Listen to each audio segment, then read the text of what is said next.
जम्बू द्वीप के उत्तरी मैदानों पर पहली शताब्दी ईसा पूर्व के अंत से दूसरी शताब्दी ईसवी तक इंडो यूनानी और इंडो ग्रीक शासकों का कब्जा रहा, जिन्हें पश्चिमी क्षत्रपों के नाम से जाना जाता था।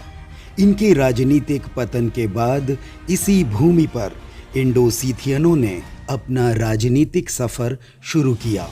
ये सीथियन शक कबीले से संबंध रखते थे।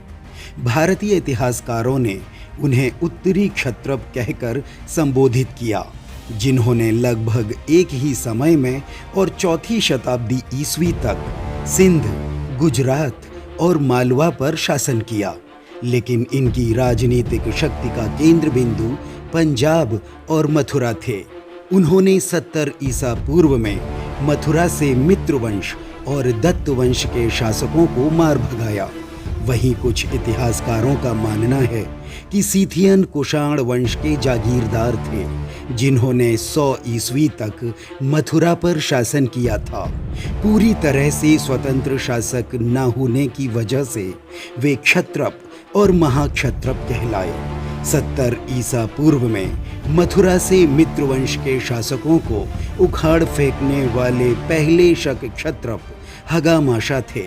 उसके बाद उनके पुत्र हगाना अगले क्षत्रप तैनात हुए।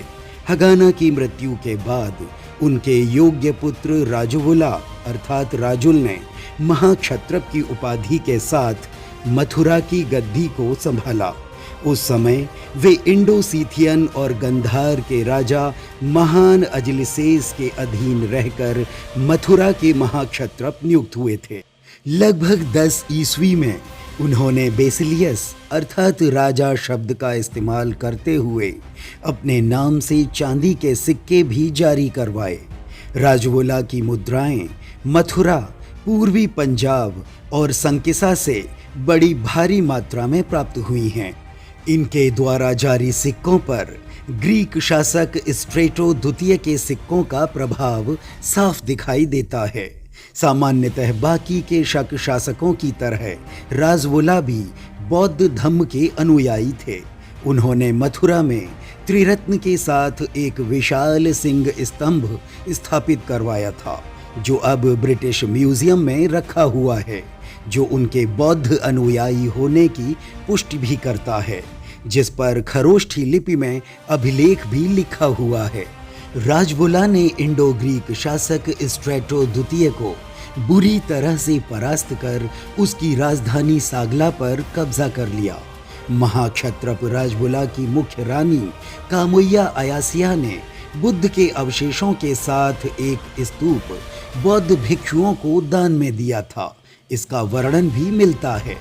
वहीं सिंह स्तंभ में रानी का दूसरा नाम नदासी कासा के रूप में वर्णित है।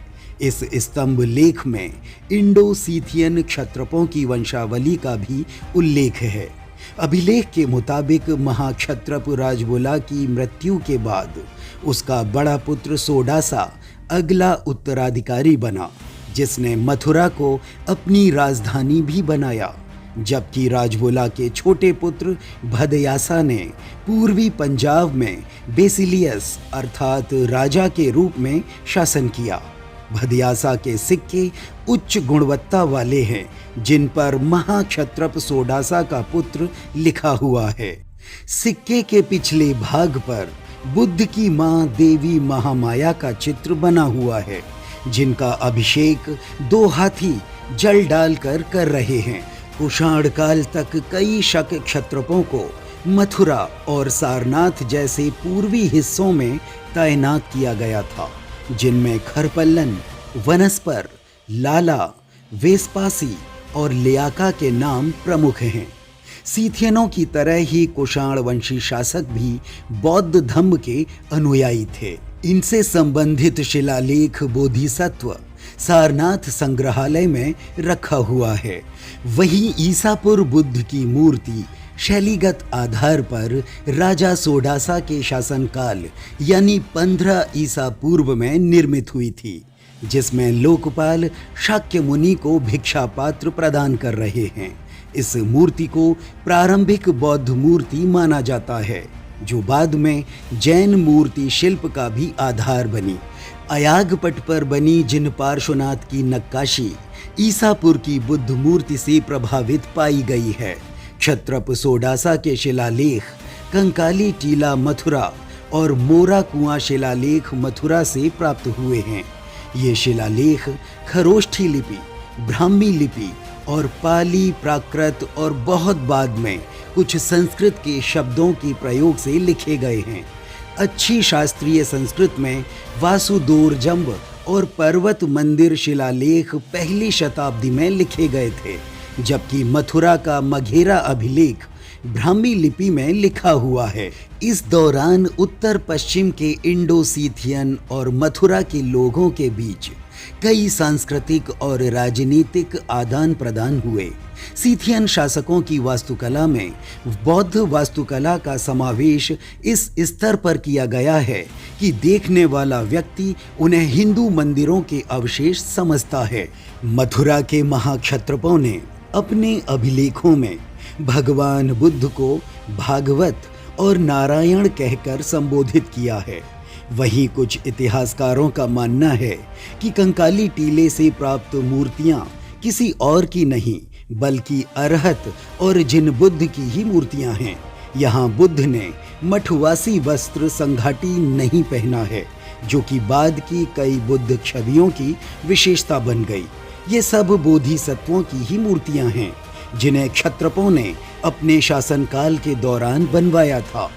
वहीं बुद्ध की एक अन्य मूर्ति एक महिला क्षत्रप नंदा द्वारा निर्मित करवाई गई थी, जिसने सर्वास्तिवाद की स्वीकृति और समस्त जीवों के कल्याण और खुशी के लिए उस मूर्ति का निर्माण करवाया था।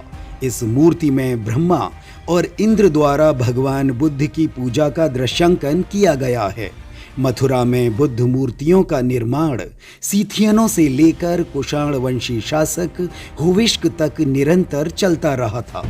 मथुरा का 2500 वर्ष पुराना इतिहास बहुत प्राचीन और समृद्ध था, जिसे इतिहास की वर्तमान किताबों में अंधकार युग के नाम से संक्षिप्त रूप में ही पढ़ाया जाता है।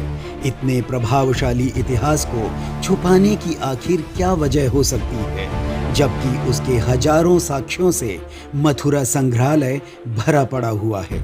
ऐसी ही रोचक जानकारियों के लिए आप हमसे जुड़े रहें और हमारे चैनल को सब्सक्राइब कर लें। तो आज की वीडियो में सिर्फ इतना ही। मिलते हैं फिर किसी नए टॉपिक के साथ।